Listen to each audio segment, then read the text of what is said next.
welcome back to Geeking Out. Now, I'm sure you're all wondering where my Final Fantasy videos are. Where's anything? Unfortunately, the problem is this old girl right next to me. Now, her and I have, we've worked together, we've gamed together, we've cried and laughed and, you know, made glorious destruction together. But however, she is now getting old. She's about 6 to 7 years old now. It is time to put her out to pasture. Since I upgraded to Windows 10, Adobe Premiere doesn't seem to want to work for me as well, and anything past 15 minutes with more than a single video stream in it just doesn't want to work. So here we are. It is time to upgrade. I am going to sacrifice her to the gods of gaming, and we are going to resurrect her like the Phoenix into a new machine. And I'm sure you're wondering why I'm wearing all black. It is, as of today, it is Friday the 13th. So we are going to sacrifice her to the Jinx gods. Happy Jinx Day, everybody. Let's build a computer. Okay, in order to begin, I have to pull a few components out of this case. I'm going to be salvaging the video card, the hard drives, and the power supply. Now, I warn you, this case is a little ugly when it comes to my cable management, so I am sorry if your eyes bleed.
Serve me well, little girl. This old i5, I'm going to put her out to pasture.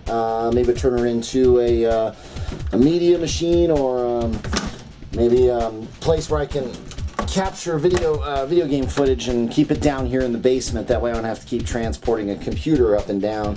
But let's grab the new stuff, shall we? Okay. So, the components that I'm going to be using for this new build, I'm going with a Intel i7. This is an LGA 6700 and is the 1151 socket. This processor in particular runs at 3.4 gigahertz. The benefits that that's going to give me for video editing are going to be amazing because of all the extra cores I get to play with. Because this is hyper-threaded, it's going to act like it has 8 cores as opposed to a quad core that I had in the old machine. So, i7 processor, and I'm going to go with some extra cooling this time around, a Hyper 212 by Cooler Master. I've never done aftermarket cooling before, so this will be something new for me. And for RAM, I'm opting with, Corsair Vengeance DDR4 RAM in 16 gig. The particular motherboard that I have will upgrade to 32, so something I'm going to do in the future. And here is the Queen. This is the MSI Bazooka. It's kind of a funny name for a motherboard, but it is a very sexy looking board. It is a mini ATX. What benefits this gives me is that I have bought full-sized ATX boards exclusively for quite a while, but I'm coming to find out that I'm not actually using all of the space on the motherboards. I definitely could benefit from fan controllers and more USB plugins, but I don't use the extra PCI Express ports for doing SLI, doing multiple video cards. I've never really done that, at least exclusively for my own use. Normally I buy the video card, I do whatever I need to get the machine running, and I just kind of run with it the way it is. So more bang for my buck here with this this particular motherboard, and once I get everything put together, it's got a party piece. I'll show you after I'm done. So the last couple pieces here are, I've opted for a media dashboard box. This is, I mean, I don't really know the brand, but the price was right. And it's got 4 USB 2 ports, a USB 3.0, and pretty much a slot for every video card imaginable. So it's also got SATA ports on it, so I'll be able to plug in internal hard drives externally, use them for what I need to do, or clean them off, or whatever I want. So this is going to be very, very useful. This goes in one of the drive bays up here. And one thing I'm not thrilled about is how bright all of these cords are. I'm going for a white and black build here, and these are going to clash very badly. I may have to get some cable sleeving for all this stuff at one point, but for now, I'm going to have to deal with it the way it is. And the last piece is our case, of course. This is a Corsair. This is a Corsair Carbide Spec 1. It's fairly basic, but at the same token, it's got so many wonderful options. Well, first of all, it's got the window, and then the back panel comes off fairly, and I'll go ahead and let the light shine through the case here. And you can see back here, these ports, I'll be able to run all of my cable management back behind this panel, so the motherboard will go right here, and I'll be able to put all my cable management back here, so it's not crowding out my my system here. It has spots for 5 fans, 2 in the front, and then 2 up top, and then 1 behind. I have opted for, these are a Pivia. I've never really used these before, but they're really nice looking fans. They've got ball bearing fans, so they're going to be pretty quiet. Plus they have rubber grommets at the connection points, so it should help reduce buzzing, which seems to happen in every computer I've ever owned. There's always a buzz or a rattle or something, and I end up treating it like the Millennium Falcon and just hitting it just to get the buzzing to stop. The other nice part about this case is the drive bays are right here on the side, so I won't have to put all my drives in going this way. I can put them in this way, and then of course I can have all my power cables and everything coming out the back, and all of those will run up and connect to everywhere else here on the motherboard. So here we go. Let's get started.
Okay, here we go. We'll be saying a small prayer to the computer gods at this point, but I don't necessarily know it. 3, 2, 1.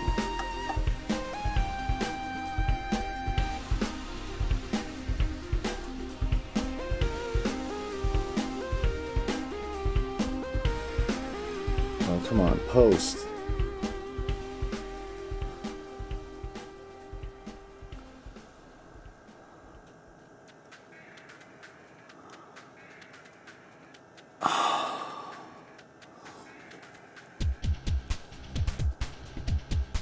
Damn.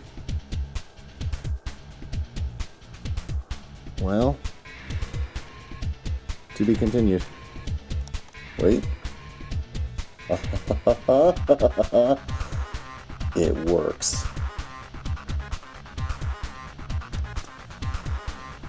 I'll figure out why the fans are flickering now.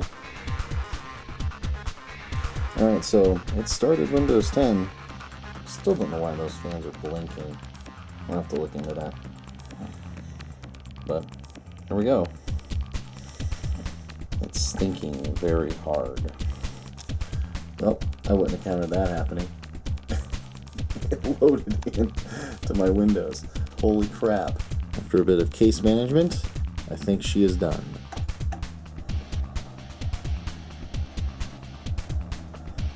Oh yeah.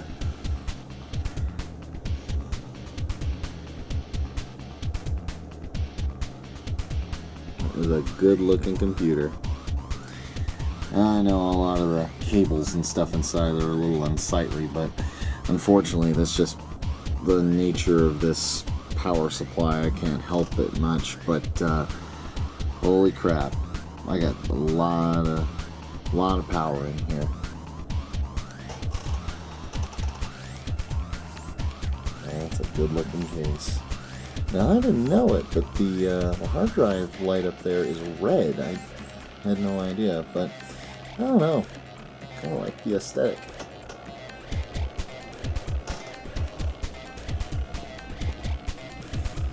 She looks good.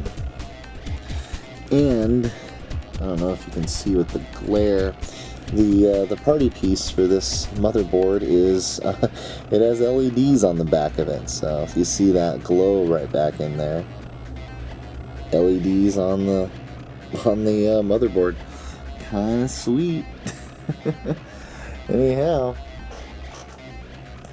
there it is, my new computer. All right, well, time to get some editing done. Thanks for joining me, guys. We'll see you next time.